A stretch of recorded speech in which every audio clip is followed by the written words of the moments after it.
Ito nga po pala yung solid supply na ginagamit namin dito sa Taytay branch. Ginamit po ito ng 6 na araw na may total of 151 meters na naran. Dito po yung printer head. Cupping. Ganito naman po yung tamang pag-head clean.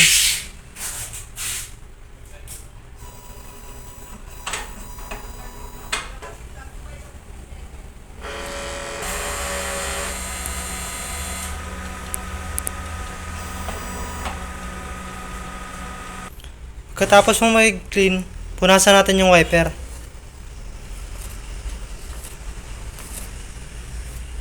Ganito naman po yung tamang pag-nozzle test.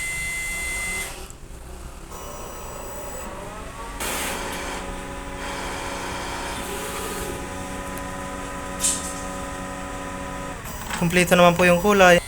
Ang ink system level ay tama lang. Ang waste tank ay lililinis tuwing Sabado. Dito naman po yung ground wire at ABR. Dito naman po nakalagay ang aking supplies. Dito po yung in-use. Dito naman po yung unused. Tama lang po sa CMYK. Dito naman po yung production log. Updated naman po. Dito naman po yung consumable monitoring. Ito yung para sa cyan, magenta, yellow, at sable paper.